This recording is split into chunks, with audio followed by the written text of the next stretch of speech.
கர்த்தருடைய பரிசுத்த நாமத்துக்கு மகிமை உண்டாகட்டும். வாசிப்போம். யூதாவின் புஸ்தகம் 3வது வசனம்.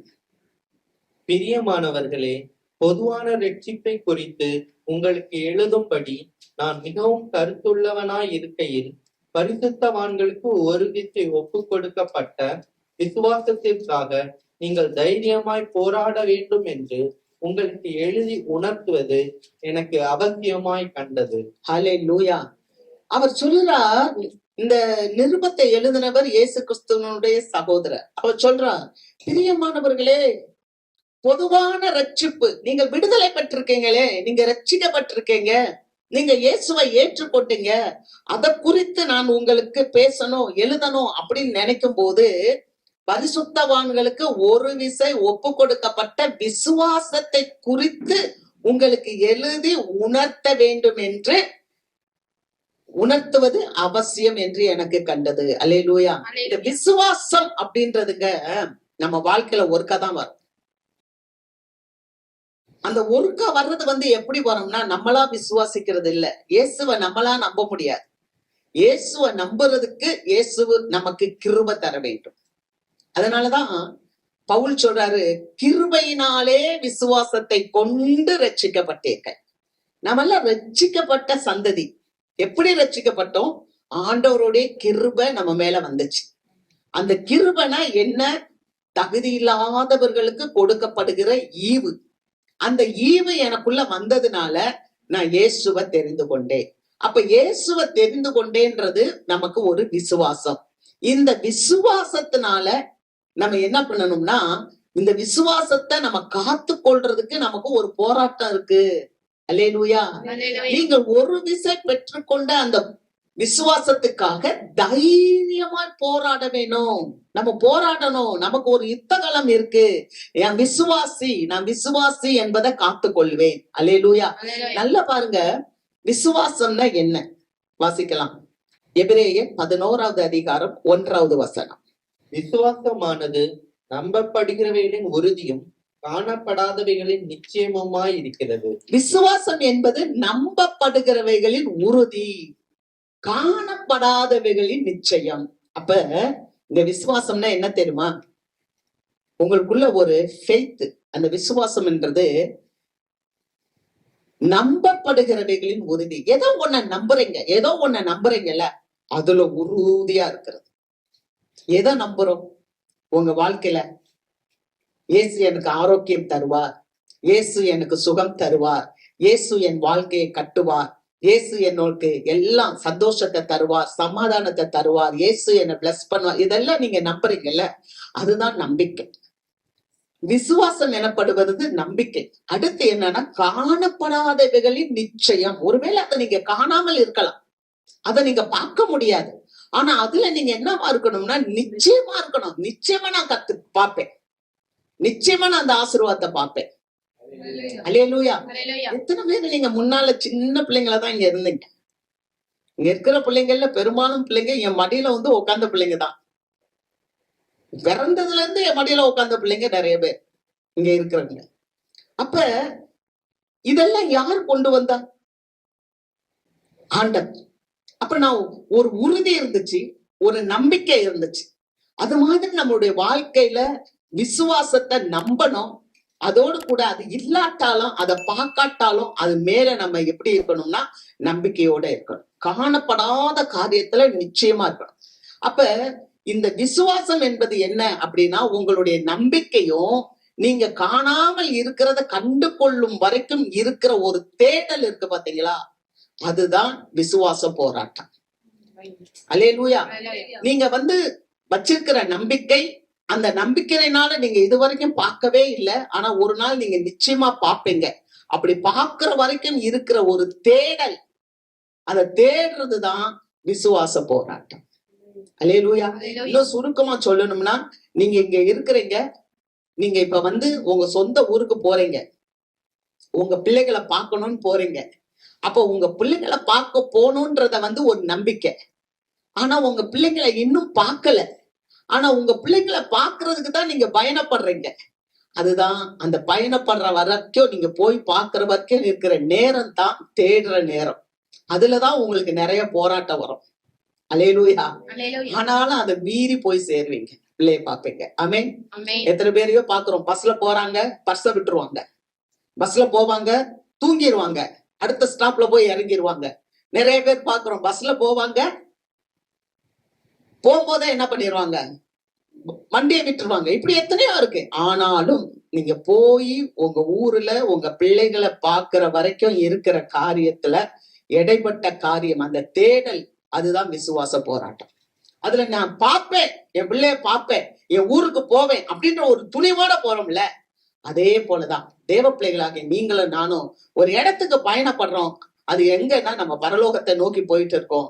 நமக்கு இது சொந்த ஊர் இல்ல, இதுக்கு இடையில பாக்குற எல்லா காரியங்களிலும் நமக்கு வெற்றி வரும் அப்படின்றதுதான் விசுவாச போராட்டம். அல்லேலூயா. வெற்றியை பெற்றுக்கொள்ளும் வரைக்கும் இருக்கிற காரியம் தான் விசுவாச போராட்டம். அதனாலதான் யோபு சொல்றாங்க, யோபு என்ற பக்தன் சொல்லுகிறாரு, என்ன சொல்றாரு தெரியுமா? 7வது அதிகாரம் 1வது வசனத்துல சொல்லுகிறாரு, பூமியிலே போராடுறதுக்கு மனுஷனுக்கு குறிப்பிட்ட காலம் இருக்கு. குறிப்பிட்ட காலம் நம்ம என்ன பண்ணணும்னா போராட வேண்டும். அநேகர் பாருங்க, சிலருக்கு வியாதி இருக்கும், சிலருக்கு ஏமாற்றங்கள் வரும், சிலருக்கு பல தோல்விகள் வரும், சிலருக்கு பல கண்ணீர்கள் இருக்கும், பல பிரச்சனைகள், பல இழப்புகள். ஆனா இதெல்லாம் யோபுவினுடைய வாழ்க்கையில வந்துச்சு.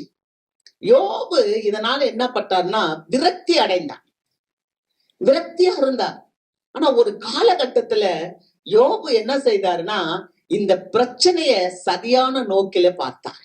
அல்லேலூயா. சரியான நோக்கில அந்த பிரச்சனையை பார்க்கும் போது அதுல இருந்து ஒரு உயிர்த்தெழுதலை காண வேண்டும் என்பதை விரும்பினார். யோபு தன்னுடைய வாழ்க்கையில வந்த எல்லா போராட்டத்திலும் ஒரு உயிர் மீட்சி, ஒரு ஜீவனை காண வேண்டும் என்று யோபு விரும்பினார். அல்லேலூயா. விசுவாசிகளுடைய வாழ்க்கையில எல்லாருக்குமே இந்த காரியங்கள் இருக்கும். என் தகப்பனார் சொல்லுவாங்க, என்ன சொல்லுவாங்க தெரியுமா?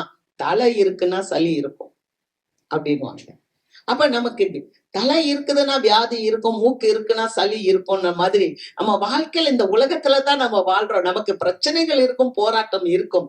ஆனால் தேவ பிள்ளைகளாகிய நீங்களும் நானும் இந்த பிரச்சனைகளையும் இந்த போராட்டங்களிலும் என்ன எடுக்கணும்னா உயிர் பெறணும், ஜெயம் எடுக்கணும், ஜீவனை பெற்றுக்கொள்ள வேண்டும்.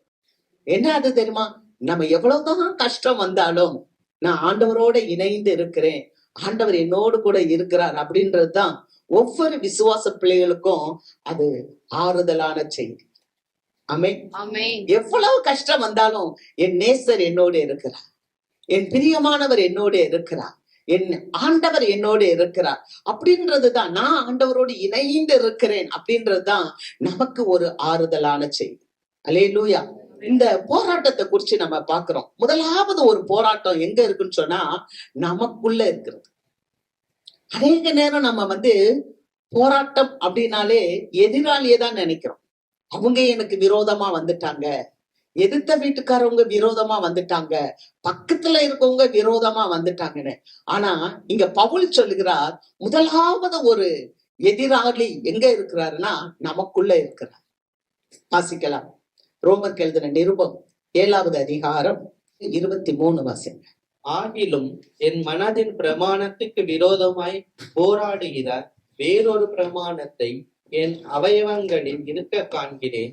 அது என் அவயவங்களில் உண்டாயிருக்கிற பாவ பிரமாணத்துக்கு என்னை சிறையாக்கி கொள்ளுகிறது. ஹல்லேலூயா. பவுல் யாருன்னா, பவுல் ஒரு ரட்சிக்கப்பட்ட மனுஷன், பவுல் இயேசுவை தெரிந்து கொண்ட மனுஷன். ஆனா பவுல் சொல்றாரு, என் மனதின் பிரமாணத்துக்கு விரோதமாய் போராடுகிற வேறொரு பிரமாணம் என் அவயவங்களில் இருக்க காண்கிறேன். அது எனக்குள் உண்டாயிருக்கிற பாவ பிரமாணத்துக்கு என்னை சிறையாக்கி, அடிமைப்படுத்துதான், சிறையாக்கி கொள்ளுகிறது. இப்ப பவுல்கிட்ட என்ன இருக்குன்னா நல்ல பிரமாணம் இருக்கு. அவர் ரட்சிக்கப்பட்டவர், அவர் நல்ல மனுஷன். பவுல் நல்ல மனுஷன், அவர் ஆண்டவரால் தொடப்பட்டவர். ஆனா அந்த தொடப்பட்ட மனுஷன் இப்ப என்ன சொல்றாருன்னு சொன்னா, என் மனதின் பிரமாணத்துக்கு விரோதமாய் போராடுகிற வேறொரு பிரமாணம் என் அவயத்துல இருக்கான். எங்க இருக்கான்? அவயம். அவயம்னா என்ன? கண்ணு ஒரு அவயம், காது ஒரு அவயம், கை ஒரு அவயம், இப்படி பல அவயவங்கள் சேர்ந்ததுதான் ஒரு சரீரம். நம்மளுடைய சரீரம் பழைய அவயவங்களை சேர்ந்தது. இந்த அவயவங்கள்ல என்ன இருக்கான்? பாவ பிரமாணம் இருக்கான். கண்ணு அசுத்தமானதை பார்க்க கூடாதுன்னு நினைக்கும், ஆனா அதை பார்க்காம இருக்காது. பாரு பாரு, கொஞ்ச நேரம் பாரு, சும்மா பாரு, உன்னை யாரும் பார்க்கல பாரு அப்படின்னு இந்த கண்ணு தூண்டும். அதுதான் பாவ பிரமாணம். காது காது நம்மளை யாரும் பார்க்கல, கொஞ்சம் கேளு இந்த பாட்டு, இந்த சினிமா பாட்டை கேளு, கொஞ்சம் ஜாலியா இரு அப்படின்னு சொல்லி இந்த காது அவயம் அவருக்கு விரோதமாய் போராடுகிற ஒரு பாவ பிரமாணம் அவயத்துல இருக்கான். காதுல இருக்கு, கண்ணுல இருக்கு, நம்ம சிந்தையில இருக்கு. கால்கள் போகக்கூடாத இடத்துக்கு போகிறது. நம்ம காலை தடுக்க முடியல, அது அவயம். பாவ பிரமாணம் போராட்டம் நமக்கு வருது. அங்க போக கூடாதுன்னு நினைப்போம், ஆனா அந்த இடத்துல போய் உட்காருவோம். அந்த இடத்துல போய் உட்கார்றதுனால என்ன பலன்? ஒண்ணுமே இல்லை. 4 பேர் வீட்டு கதையை நம்ம பேச போறோம், ஆனா தேவ சமூகத்துல உட்கார சொல்லுங்க, அது அவருக்கு முடியல. அதைத்தான் அவர் அங்க சொல்றாரு. நான் செய்ய விரும்புறத செய்யல, செய்ய விரும்பாததை நான் செய்கிறேன். அது எனக்குள்ள இருக்கிற பாவம்.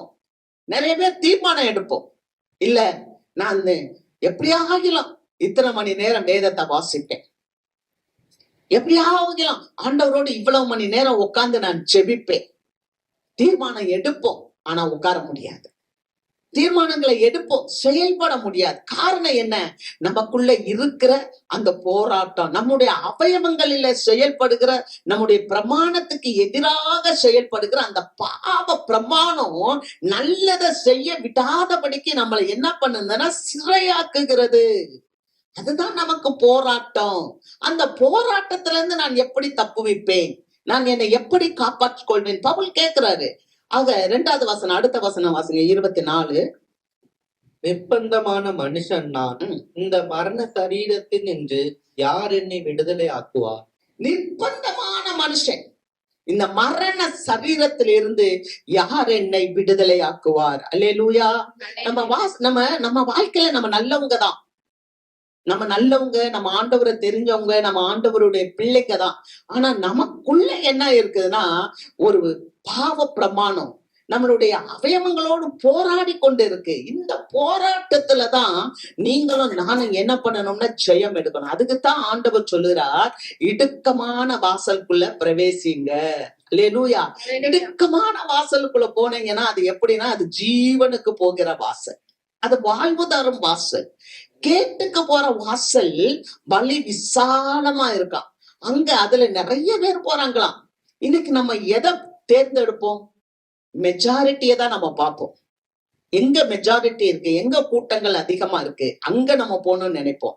ஆனா ஆண்டவர் சொல்றார், அநேகர் போற இடத்துல போவாதீங்க, இடுக்கமான வாசல் அது ஜீவனுக்கு ஏதுவான வாசல். அல்லேலூயா. ஜீவனுக்கு போகிற வாசல் எப்படி இருக்கு வாசிக்கலாம். 14, மத்தேயு 7:14. ஜீவனுக்கு போகிற வாசல் இடுக்கமும் வழி நெருக்கமுமாய் இருக்கிறது, அதை கண்டுபிடிக்கிறவர்கள் சிலர். கொஞ்சம் பேர் தான் அதை கண்டுபிடிக்க முடியும். அல்லேலூயா. ஜீவனுக்கு போற வாசல கண்டுபிடிக்கிறவங்களே சிலராம். ஆனா கேட்டுக்கு போகிற வாசல்ல நிறைய பேர் போறாங்க. நல்லா யோசித்துக்க. இந்த உலகத்துல ஜனங்கள் ஆண்டவரை தேடி வர்றதை காட்டிலும் இந்த ஜனங்கள் எல்லாம் சினிமாக்கு போறது எவ்வளவு இருக்குது இல்ல? கேட்டுக்கு போறது எவ்வளவு, அதனால ஒரு பிரயோஜனம் இல்லை. ஒரு 3 மணி நேரம் உட்கார போறோம், அல்லது குடிச்சு தன்னையும் அழிச்சு தன் குடும்பத்தையும் அழிச்சு அங்க லைன்ல போய் நின்னு எவ்வளவுலாம் பண்றாங்க. ஆனா அதெல்லாம் கேட்டுக்கு போற வாசல், அங்க அநேகர் இருப்பாங்க. ஆனா ஜீவனுக்கு போகிற வாசல் அது கொஞ்சம் பேர் தான் கண்டுபிடிக்கவே செய்வாங்க. அல்லேலூயா. அதை கண்டுபிடிச்சு வர்ற விசுவாசி அற்புதமான விசுவாசி. ஆமென். அல்லேலூயா. கண்டென்ட் நம்ம வாழ்க்கையில என்ன இருக்கும்னா கண்டென்ட் ஃபார் த ஃபெய்த். விசுவாசத்துல போராட்டம். அதாவது நம்ம இந்த விசுவாசத்துக்காக என்ன பண்ணணும்னா போராடணும், தர்க்கம் செய்ய வேண்டும். அதுதான் போட்டியிடணும். எப்படியாவது நான் வின் பண்ணுவேன், நான் ஜெயிப்பேன், ஏன்னா நான் இயேசுவின் பிள்ளை. இந்த வேதத்துல அநேக பெண்கள் இருக்காங்க, அவங்க வாழ்ந்த காலத்துல உலகத்துல நிறைய பேர் இருந்திருப்பாங்க. ஆனா ஒரு சிலரை மட்டும்தான் இந்த வேதம் பதிவு செய்து வச்சிருக்கு. யாகேல் அப்படின்னு ஒரு அம்மா இருக்காங்க. அந்த அம்மாவை குறிச்சு பார்க்கும்போது யாகேல ஸ்திரீகளுக்குள்ளே ஆசீர்வதிக்கப்பட்டவள். அல்லேலூயா. அந்த அம்மாவை அப்படி எழுதி வச்சிருக்காங்க. பரிசுத்த ஆவியானவர் இந்த வேதத்துல யாகேல்ன்ற ஒரு பெண்மணிய ஸ்திரீகளுக்குள்ளே ஆசீர்வதிக்கப்பட்டவள் அப்படின்னு சொல்லப்பட்டிருக்கு. ரெண்டாவது ஒரு அம்மா இருக்காங்க, தெபோரா. தெபோரால் அப்படின்னு சொன்னா அந்த அம்மா நியாயாதிபதியா இருந்தாங்க. ஒரு பெண் தான், அவங்க நியாயாதிபதியா இருக்கிறாங்க. அவங்க சொல்றாங்க, தெபோராளாகிய நான் எழும்பும் வரைக்கும் கிராமங்கள் பாழாய் கிடந்துச்சு. பாத்தீங்களா? அப்ப நீங்க எழும்புனாதான் கிராமங்களே சரியாகும். அல்லேலூயா, அல்லேலூயா. பாத்தீங்களா? அரசாங்கம் எவ்வளவோ முயற்சி செய்து செல்ஃப் குரூப் பண்றாங்க, பல திட்டங்கள் நமக்கு செய்யறாங்க. அல்லேலூயா. ஏன்? சமூகத்தை மேம்படுத்த வேண்டும். அல்லேலூயா. பல நன்மையான காரியங்களை அரசாங்கம் செய்யுது. அது போல நாமளும் நம்மளால இயன்ற அளவு இந்த கிராமத்துல மக்களுடைய ஆத்மாவுடைய உயிர்ப்புக்காக, ஆத்ம மீட்புக்காக நம்மளும் பல காரியங்களை செய்ய வேண்டும். அதைத்தான் தெபோரால் செஞ்சாங்க. தெபோராளாகிய நான் எழும்பும் வரைக்கும் கிராமங்கள் பாழாய் கிடந்துச்சு அப்படின்னு சொல்றாங்க அந்த அம்மா. அல்லேலூயா. அடுத்து பாத்தீங்கன்னா உல்தாள் என்ற ஒரு தீர்க்கதரிசி தேவனுடைய திட்டத்தை பத்தி அவங்க அப்படியே பேசுறாங்க. மிரியாம் ஒரு அம்மா. அந்த மிரியாம் ஒரு பெண், சின்ன பெண். அந்த பெண் என்ன பண்ற தெரியுமா? ஒரு பெரிய ரட்சகனை காப்பாற்றுகிறார். அல்லேலூயா. பெரிய ரட்சகனை அவள் காப்பாற்றுகிறாள். இன்னும் தொற்கால பாக்குறோம், அந்த அம்மா நன்மையை செய்யறாங்க. அவங்க ஒரு நல்ல சீஷியா இருந்தாங்கன்னு பாக்குறோம். எஸ்தரா பாக்குறோம், தேசத்துக்காக ஜெபித்தார்கள் என்று பார்க்கிறோம். பல பெண்மணிகள் இந்த வேதத்துல பதிவு செய்யப்பட்டிருக்கு, நல்ல காரியங்களை செய்தார்கள். அதனாலதான் வேதம் சொல்லுது, நீங்கள் அடுப்பின் அடியில் கிடந்தாலும் வெள்ளியால் அலங்கரிக்கப்பட்ட புறாச்சிறகுகள் உங்களுக்கு இருக்கு. ஆமென். அல்லேலூயா. அப்ப உங்க விசுவாசத்துல நீங்க போராடி ஜெயம் எடுக்க வேண்டும்.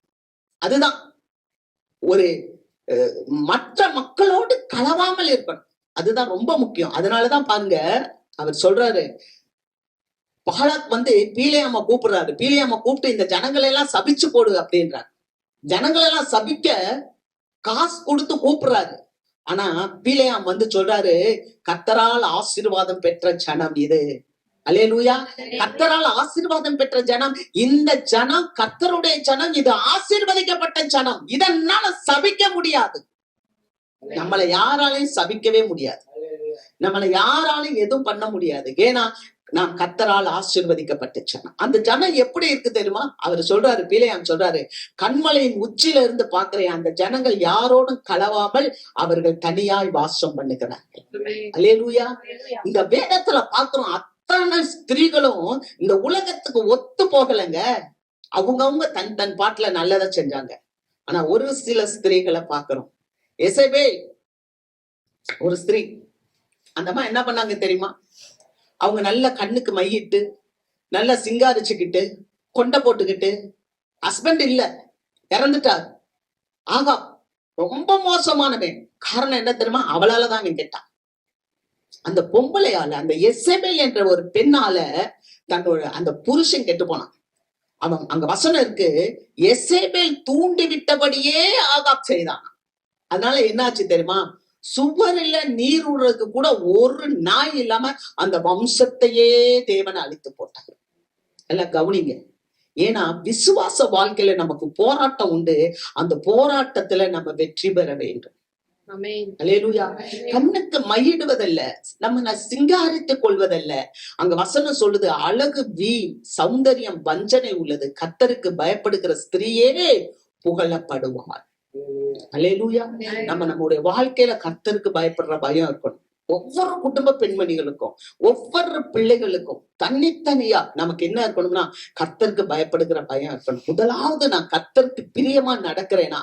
என்னுடைய சொல், என்னுடைய செயல், என்னுடைய பாவனை, என்னுடைய நடத்தை, என்னுடைய எண்ணம் கர்த்தருக்கு பிரியமா இருக்குதா? அல்லேலூயா. குடும்பத்துல கூட நம்ம சுவத்துல நீர் விடுற கூட நான் இல்லையா, வாஷ் அவுட் பண்ணிட்டாரு ஆண்டவர். நான் என் குடும்பத்தை வாஷ் அவுட் பண்றேனா? இல்ல, குடும்பம் செழிப்பா இருக்க, ஒற்றுமையா இருக்க நான் வாஞ்சிக்கிறேனா? அல்லேலூயா. பிரிவினை ஆண்டவர் விரும்புகிறதே இல்லை. தன்னை இழக்கிறவன் பெற்றுக்கொள்வான், பெற நினைக்கிறவன் இழந்து போவான். ஆமென். அல்லேலூயா. ரொம்ப கவனமா இருக்கணும். தன் தகப்பனை பார்த்து ஏன் பெத்த, தாயை பார்த்து ஏன் பெத்தன்னு கேட்டா அந்த சபிக்கப்பட்டது. அதனுடைய தீபம் கார் இருளில் அணைந்து போகும் சொல்லப்பட்டிருக்கு. தீபம் கார் இருள்ல அணைஞ்சு போயிருமா. ஏன் பெத்த சொல்லவே கூடாது. கர்த்தருக்கு ஸ்தோத்திரம். தகப்பனையும் தாயவும் கனம் பண்ணணும். இன்னைக்கு வாசித்தா, உன் தாய் வயது சென்ற போது அவளை அசட்ட பண்ணாத. இதெல்லாம் நான் தெரிஞ்சு சொல்லல. இன்னைக்கு 23ஆம் தேதி, அதனால 23வது திரு வசனத்தை நம்ம வாசித்தோம், நீதிமொழிய. அல்லேலூயா. கர்த்தர் நம்மோடு இடைப்படுகிறவன். நம்ம கர்த்தருக்கு பயப்படணும். நீங்க கர்த்தருக்கு பயந்துட்டா செழிப்பு வரும். நீங்க கர்த்தருக்கு கீழ்ப்படிஞ்சா செழிப்பு வரும். நீங்க கர்த்தருக்கு கீழ்ப்படிஞ்சா சமாதானம் வரும். நீங்க கர்த்தருக்கு பயந்து வந்தா ஆசீர்வாதம். பல பெண்கள் வேதாகமத்துல தேசத்துக்கு, நாட்டுக்கு, குடும்பத்துக்கு ஆசீர்வாதமா இருந்தார்கள். அல்லேலூயா. ஆக விசுவாச போராட்டம் நமக்கு உண்டுதான். ஆனால் விசுவாச போராட்டத்துல நான் ஜெயம் எடுக்கிறேனா, நான் கிறிஸ்துவின் பிள்ளையாய் மாறுகிறேனா? அல்லேலூயா. வாசிக்கலாம், வாசிப்போம். 7:24, ரோமர் 7:24. நிர்பந்தமான மனுஷன் நான், இந்த மரண சரீரத்தின் என்று யார் என்னை விடுதலை ஆக்குவா? நிர்பந்தமான மனுஷன், மரண சரீரத்துல இருந்து யார் என்னை விடுதலை ஆக்குவார்? அல்லேலூயா. வேறொரு பிரமாணம் இருக்குது, அது பாப பிரமாணம். அதனால நான் சிறையா இருக்கிறேன். இந்த சிறை இருப்புனால எனக்கு என்ன இருக்குதுன்னா மரணம். மரணத்துல இருந்து என்னை யார் விடுதலை ஆக்குவார்? நல்ல கவனிங்க. நம்மளை விடுதலை ஆக்குவதற்கு ஒண்ணுதான், குமாரன் உங்களை விடுதலை ஆக்கினால் மெய்யாகவே நீங்கள் விடுதலை ஆவீர்கள். ஆமென். சத்தியத்தையும் அறிவீர்கள், சத்தியம் உங்களை விடுதலை ஆக்கும். அல்லேலூயா. நம்ம தேவனுடைய வார்த்தையின்படி நடக்கும் போது தேவன் நம்மளை விடுதலை ஆக்குவார். அல்லேலூயா. தேவனுடைய வார்த்தையின்படி நாம் நடக்கும் போது தேவன் நம்மளை விடுதலை ஆக்குவார். வாசிக்கலாம், யோவான் 8வது அதிகாரம் 37வது வசனம்.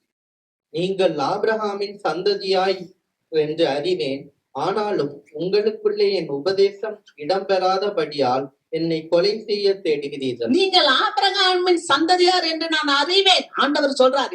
ஆண்டவர் சொல்லுகிறார். இயேசு சொல்லுகிறார். சுத்தி இருக்க மக்களை பார்த்து சொல்வார், எப்பா நீ ஆபிரகாமுடைய சந்ததிதான், ஆனாலும் உனக்குள்ள என்னுடைய உபதேசம் நிலை பெயராதனால நீ என்ன கொலை செய்ய பாக்குற.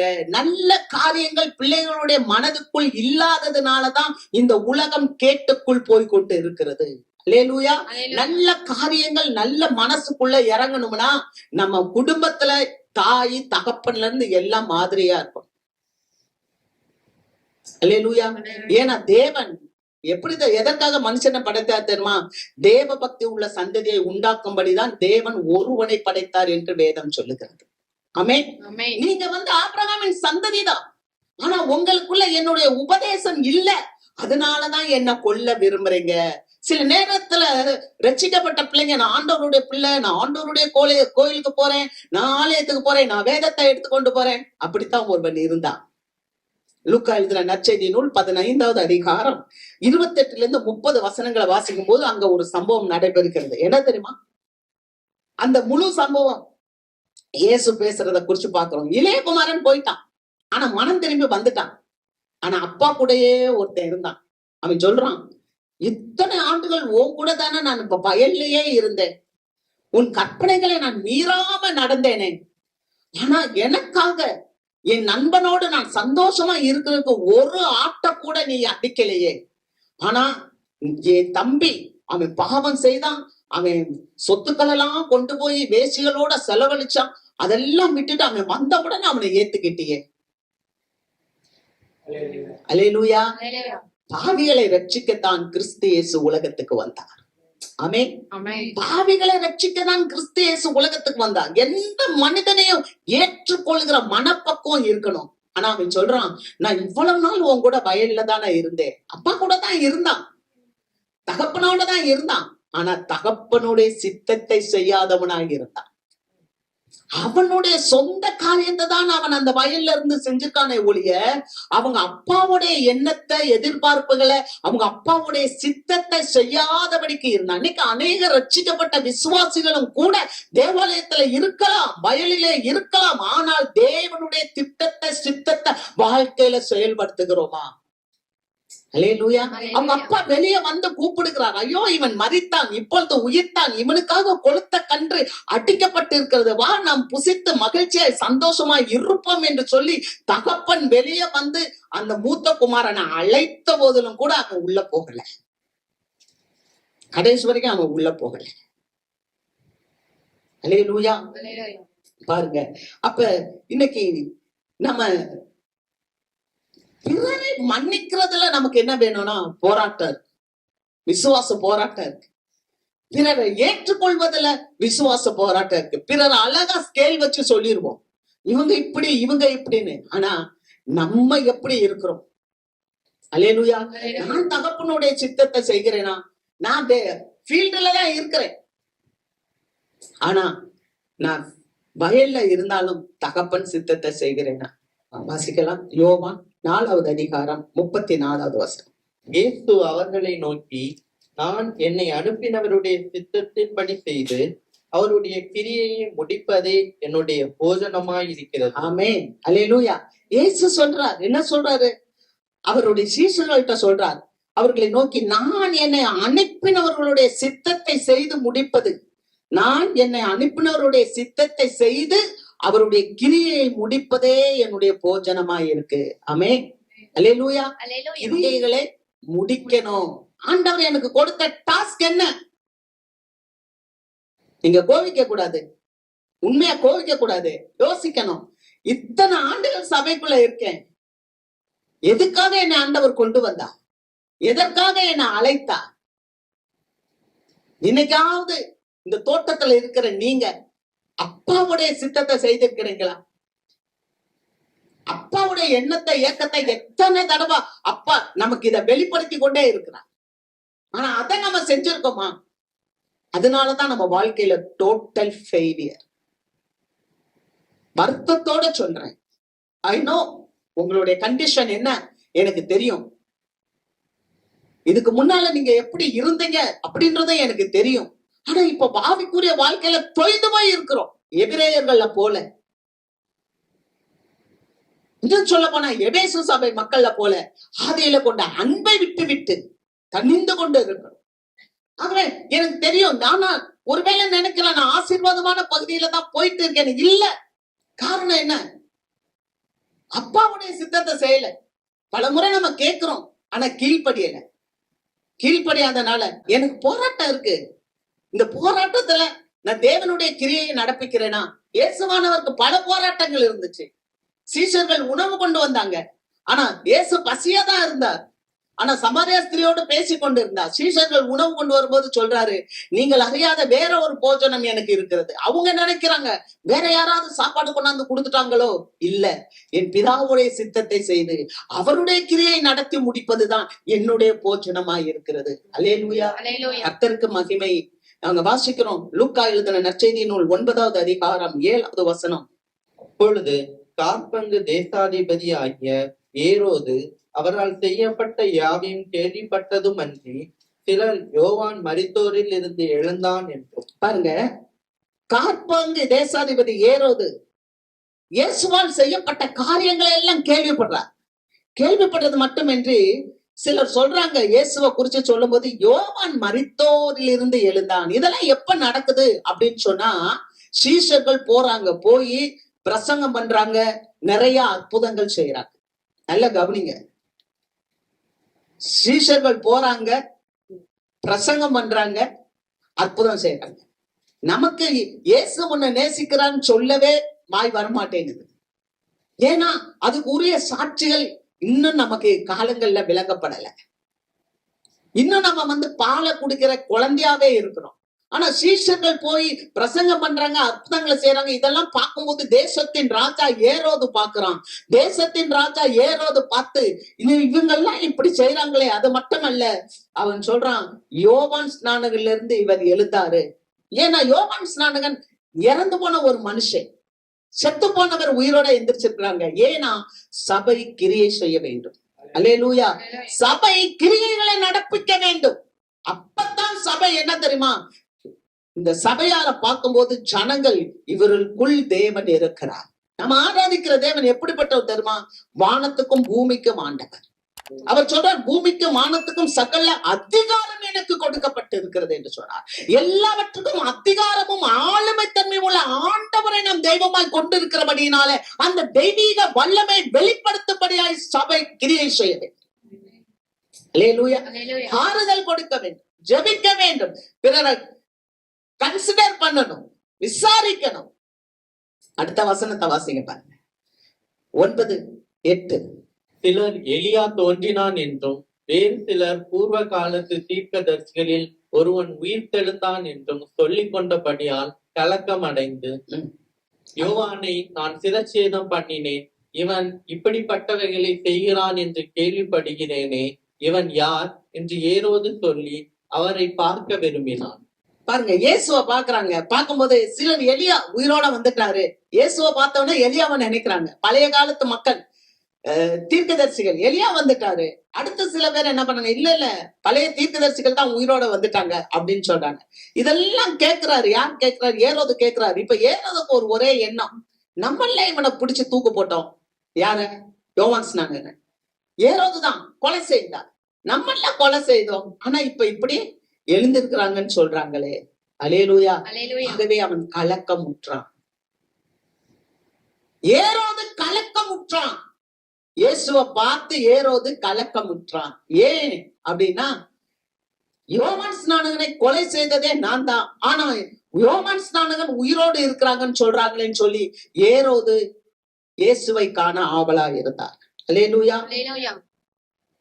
அருமையான தேவ மக்களே, நல்ல கவனிங்க. இன்னைக்கு நிறைய விசுவாசிகள் ஏரோத பார்க்க ஆசைப்படுறாங்க. இன்னைக்கு நிறைய ஊழியக்காரர்கள் ஏரோதுகளை பார்க்க ஆசைப்படுறாங்க. ஆனால் இங்கே ஏரோது இயேசுவை பார்க்க ஆசைப்பட்டார். அல்லேலூயா. காரணம் என்ன தெரியுமா? விசுவாசத்துக்கு ஒரு போராட்டம் உண்டு. இந்த விசுவாசத்துக்கு ஒரு போராட்டத்துல ஜெயம் எடுக்கும் போது மாத்திரமே ஏரோது தீர்க்கதரிசிகளை பார்க்க ஆசைப்படுவார்கள். அல்லேலூயா. அல்லேலூயா. கண்களின் இச்சை, மாம்சத்தின் இச்சை, ஜீவனத்தின் பெருமை, இதை எந்த ஒரு மனுஷன் மேற்கொள்றானோ அப்பொழுது அந்த மனுஷனை பார்க்கும் போது சில ஏரோதுக்கள் அந்த மனிதனை காண ஆசைப்படுவார்கள். என்னால உறுதியா சொல்ல முடியும். இன்னைக்கு நிறைய மக்கள் இருக்கிறாங்க. இயேசுவை காட்டின பல நல்ல மனிதர்கள் நம்முடைய சமுதாயத்துல இருக்கிறார்கள். நான் பார்த்தேன். அவர்கள் ஏரோதுக்களை தேடி போகல, இயேசுவை எனக்கு காட்டி கொடுத்தார்கள். அல்லேலூயா. இயேசுவை எனக்கு காட்டி கொடுத்தார்கள். FMBB, ஃப்ரெண்ட்ஸ் மிஷனரி பிரேயர் பேக். அதை உருவாக்குனது 5 பேர். எமல் ஜெபசிங் அண்ணன், தியோடர் வில்லியம்ஸ் ஐயா, சாம் கமலேசன் அவங்க, ஸ்டான்லி அண்ணன், பிளஸோ ஸ்டான்லின்னு சொல்லுவாங்க, பேட்ரிக் ஜாஷ்வா அண்ணன். 5 பேர். 5 பேரும் பிரிந்தார்கள். 5 பேரும் பிரிந்தார்கள். 5 ஊழியங்களை வைத்துக் கொண்டார்கள். இதுல 4 பேர் இன்றைக்கு உயிரோட இல்ல, ஆண்டவரோட இருக்கிறார்கள். பல இழப்புகளை இழந்தார்கள். ஆண்டவரை முன்னிறுத்தினார்கள். நான் வாழ்ந்த காலத்துல பார்த்தேன். நான் மற்றவங்கள சொல்ல முடியாது. நான் 1800 உள்ளவங்கள சொல்லல. நான் கண்ணால வாழ்ந்த காலத்துல பார்த்த மக்களை நான் பாக்குறேன். அதுல ஒருவர் இன்றைக்கும் உயிரோடு இருக்கிறார். கடந்த வாரத்துல கூட பைபிள் சீட், வேதாகமத்தின் விதைகள் என்று சொல்லி ஒரு புத்தகத்தை வெளியிட்டார். நான் பார்க்கிறேன்.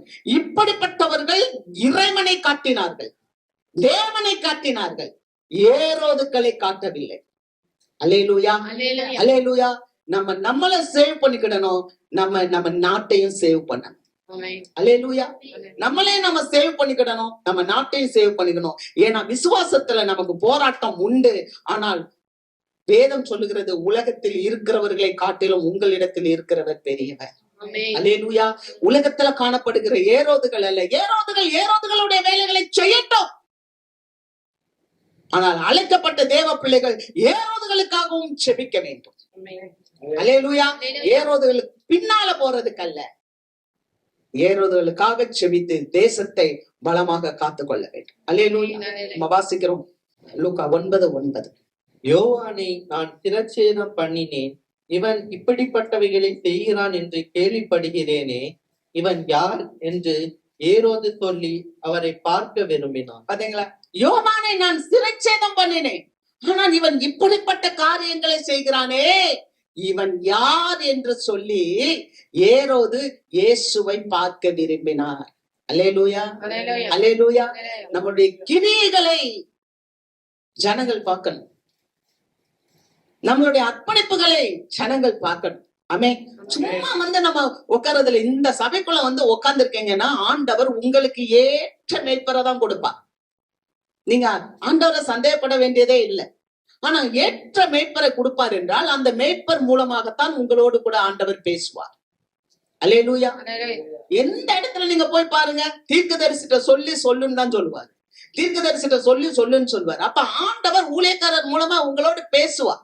அப்படி பேசும்போது அந்த வார்த்தைக்கு நாம் செவி கொடுக்கும்போது, அப்படியே கேட்டோமா, இந்த வாரம் கேட்டேன், ரைட்டு, நான் போய் உட்கார்ந்துடுறேன் வீட்டுல. நம்ம கிரியைகளை காட்ட வேண்டும். அல்லேலூயா. Hallelujah. போராட்டம் இருக்கும். ஆனா போராட்டத்துல கிரியைகளை நாம் நடப்பிக்க வேண்டும். பவுல் சொல்லுகிறார், 1 தீமோத்தேயுவின் புஸ்தகம் 6வது அதிகாரம் 12வது வசனம். விசுவாசத்தின் நல்ல போராட்டத்தை போராடு, நித்திய ஜீவனை பற்றிக்கொள், அதற்காகவே நீ அழைக்கப்பட்டாய், அநேக சாட்சிகளுக்கு முன்பாக நல்ல அறிக்கை பண்ணினவனுமாய் இருக்கிறாய். விசுவாசத்தின் நல்ல போராட்டத்தை போராடு, அதுக்காகத்தான் நீ அழைக்கப்பட்டாய். தேவ பிள்ளைங்க எதற்காக அழைக்கப்பட்ட தெரியுமா? தேவன் ஒருவருக்கே நாம் பயந்து ஆராதனை செய்ய. அங்க வாசிக்கிற 1 நாளாகமம் புஸ்தகம் 16வது அதிகாரம் 30வது வசனத்துல சொல்லப்பட்டிருக்கிறது, பூலோகத்தாரே நீங்கள் யாவரும் கர்த்தருக்கு முன்பாக நடுங்குங்கள், அவர் பூச்சக்கரத்தை அசையாதபடிக்கு உறுதிப்படுத்தி இருக்கிறார். அல்லேலூயா. கர்த்தருக்கு முன்பாக தேவனுடைய பிள்ளைகள் நடுங்க வேண்டும். ஆமென். அதுக்குதான் தேவன் நம்மளை அழைச்சிருக்கிறார். கர்த்தருக்கு முன்பாக நம்ம நடுங்கும் போது அந்த ஏன்னா பூச்சக்கரத்தை அசையாமல் காத்து வச்சிருக்கிறார். பவுல் சொல்றாரு, என்ன சொல்றாருன்னா, நல்ல போராட்டத்தை போராடு, விசுவாசத்தின் நல்ல போராட்டத்தை ஆண்டவர் என் கூட இருக்கிறார், அவர் என்ன ஆசீர்வதிப்பார், அவர் என்ன நடத்துவார். அல்லேலூயா. அதுதான் விசுவாசி. விசுவாசி வேற எங்கேயாவது இருந்து வருமா அப்படிலாம் யோசிக்க வேண்டாம். ஒரு விசுவாசி, என்னை ஆண்டவர் போஷிப்பார், ஆண்டவர் நடத்துவார், ஆண்டவர் என் கைகளின் பிரயாசத்தை சாப்பிடுவார், உனக்கு நன்மை பாக்கியம் உண்டாயிருக்கும் சொன்னாரு. ஆகவே எனக்கு இந்த கொடுத்திருக்கிறது போதும் என்ற மனதுடனே கூடிய தேவ பக்தி மிகுந்த ஆதாயம். எனக்கு உள்ளது போதும், அதுதான் கண்டென்ட். திருப்தி, வாழ்க்கையில திருப்தி வந்துடும். அது விசுவாச போராட்டம். அல்லேலூயா. விசுவாச போராட்டத்துல ஜெயம் எடுக்கிற பிள்ளைக்கு வாழ்க்கையில திருப்தி வந்துரும். நல்லா கவனிச்சீங்களா? விசுவாச பிள்ளைக்கு வாழ்க்கையில திருப்தி வந்துரும். கர்த்தருக்கு ஸ்தோத்திரம். அதனால அவர் சொல்றார், நித்திய ஜீவனை பற்றிக்கொள். நம்ம வாழ்க்கையில வர எல்லா பிரச்சனைக்குள்ளாக நம்ம ஜீவனை காண வேண்டும். எனக்கு வர்ற வியாதியா இருக்கலாம், கஷ்டமா இருக்கலாம், தனிமை இருக்கலாம், கைவிடப்படுதல் இருக்கலாம், ஏமாற்றங்கள் இருக்கலாம், தோல்விகள் இருக்கலாம், நம்பி சில காரியங்களை இழந்து போனது இருக்கலாம். எதுவாக இருந்தாலும் இதற்குள்ளாக எனக்கு ஒரு ஜீவன் இருக்கிறது. ஏமே, நான் அதை தெரிஞ்சு செஞ்சனோ தெரியாம செஞ்சனோ, அறிந்து செஞ்சனோ அறியாமல் செஞ்சனோ, புரிந்து செய்தனோ புரியாமல் செய்தனோ, ஆனால் எல்லாவற்றையும் தேவ சமூகத்துல ஒப்பு கொடுக்கிறேன். கர்த்தர் அதை எனக்கு மன்னிப்பார், எனக்கு கிருபையா என்னை காப்பார், என்னை அவர் உயிர்ப்பிப்பார், எனக்கு அதுல ஜீவன் தருவா. இதுதான் ஒரு விசுவாசியோடைய போராட்டத்துல நிலைப்பாடு. அதுல அந்த பிள்ளை வெற்றி காணும். ஆகவே நான் பவுல் சொல்லுகிறார், பண ஆசை எல்லா தீமைக்கும் வேறா இருக்கிறது. சிலர் அதை இச்சித்து உருவ போய் என்ன பண்றாங்க, குத்தி கொள்ளுகிறார்கள். நீயோ தேவனுடைய மனுஷனே இவைகளை விட்டு விலகு, ஓடு. அப்ப ஆண்டவர் சொல்றார், ஒன்ன விட்டு ஓடு. எத? பண ஆசை, தேவ பக்தியின் வேஷத்தை போட்டு மறுதளிக்காத, இதெல்லாம் விட்டு ஓடிட்டு இன்னொன்னு நீ பிடித்து கொள்றார். அந்த காரியம் என்ன? வாசிக்கலாம். 11 வாசி. நீயோ தேவனுடைய மனுஷனே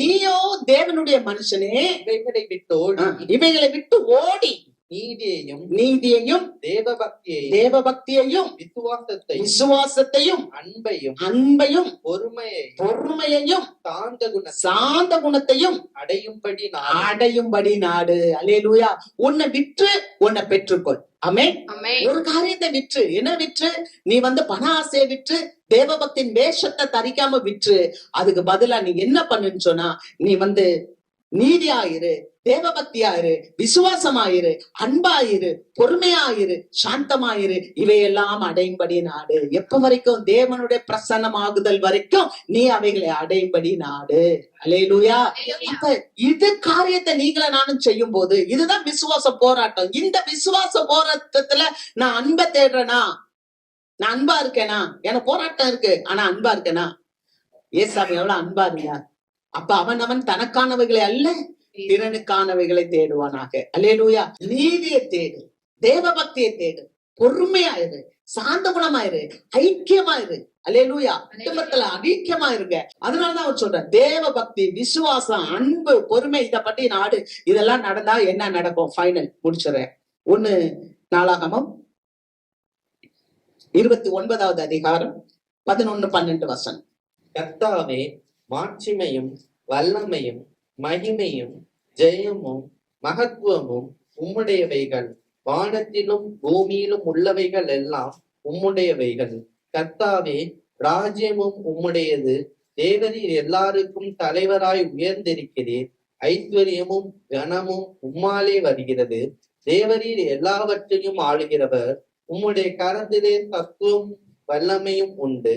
எவரையும் மேன்மைப்படுத்தவும் பலப்படுத்தவும் உம்முடைய கரத்தினால் ஆகும். அல்லேலூயா.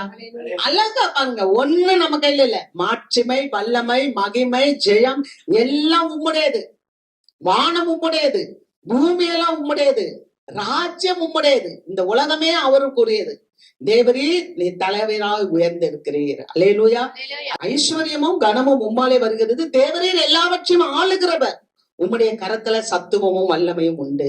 எவரையும் மேன்மைப்படுத்தவும் பலப்படுத்தவும் உம்முடைய கரத்தினால் ஆகும். இந்த விசுவாச போராட்டம் வரும்போது நம்ம அப்படியே சரண்டர் ஆயிடுவோம். ஐஸ்வர்யம் அவரால வருது, கனம் அவரால வருது, நம்மளை ஆளுகை செய்கிறவர் அவர், நம்மளை உயர்த்துகிறவர் அவர், எல்லாத்தையும் செய்ய அவர் கரத்தால் ஆகும். அதுதான் விசுவாச போராட்டத்துல முடிவா எடுக்கிற ஜெயம். அல்லேலூயா. அந்த ஜெயத்தை நாம் பெற்றுக்கொள்வோம். கர்த்தர் உங்களை இன்று முதல் ஆசீர்வதிப்பார். ஆமென். நாம் இணைந்திருப்போம்.